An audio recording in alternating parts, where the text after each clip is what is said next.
Hey friends, here's another Monday morning musing to kick off the week. It says in Proverbs 17:22, "A merry heart doth good like a medicine, but a broken spirit drieth the bones." Nobody starts their week and thinks, this week I'm going to be joyless. I'm going to be miserable. And yet, so many times, that's exactly where we end. Here we see that the condition of our heart really impacts our week more than our circumstances do, more than the meetings that are ahead, more than the people we got to deal with. I want to look at the power of a merry heart. It says that a merry heart does good like medicine. This isn't like the power of positive thinking. It actually gives a medical observation. It has an impact like medicine would. It is restorative. It is helpful. It makes a positive difference. See, joy has an actual tangible effect on the whole person, the mind, the body, the spirit. It's not about just being happy. Happiness depends on happenings, what's going on around you, circumstances.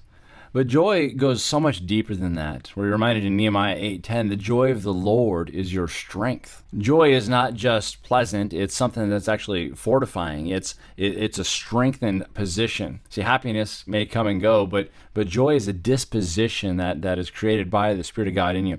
It says a merry heart is good like a medicine. It's helpful to just maybe laugh sometimes. Maybe to sit back and think, am I being filled with joy right now, or am I allowing circumstances to dictate my spirit? So I'm going to look at the danger of the broken spirit. A merry heart doth good like a medicine, but here's the contrast. A broken spirit drieth the bones. See, extended joylessness has consequences on the body. Discouragement turns into despair, and despair can really lead to a form of paralysis. My knee-jerk reaction, my automatic response is despair, is dryness, it's brokenness in the bone. So just like a body with dried up bones is unable to perform, so it is when our go-to reaction is negative because the spirit's been broken.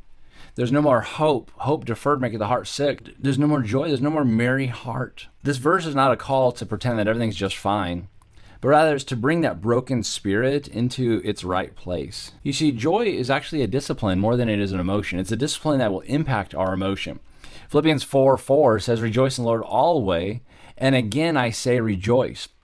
In fact, it's some 13 times in the book of Philippians, Paul commands or reminds to be joyful, to not let the joy leave you. We don't wait for the feelings to be in line to rejoice. So many times people are chasing after certain things thinking that will align their joy, but as soon as that thing isn't exactly the way they think it ought to be, the joy flees.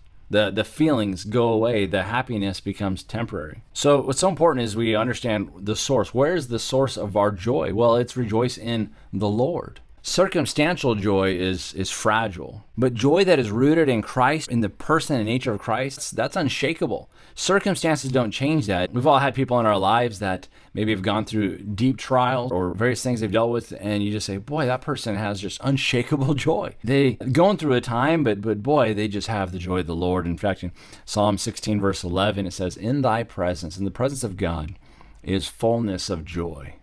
See, the reality is the closer you are to Him, the more you're resting in Him, the more you see things from God's perspective, from time in His Word, the more natural joy becomes. See, we don't wait for circumstances to change. We choose to rejoice. To rejoice is a choice.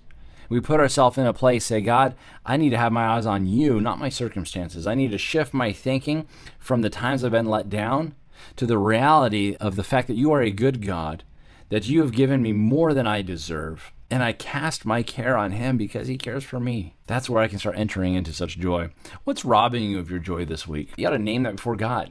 Confess it. Then refuse to let that dictate where your heart's going to be this week. A merry heart is not, well, I'm going to ignore those difficult things, be blind to reality. It's rather, it's anchored in something that is much bigger than my problems. The joy of the Lord. Hey, folks, choose joy today. It's going to do more good in your life than you can imagine. A merry heart doth good like a medicine, but a broken spirit drieth the bones. Hey, I hope you have a joyful week this upcoming week. God bless.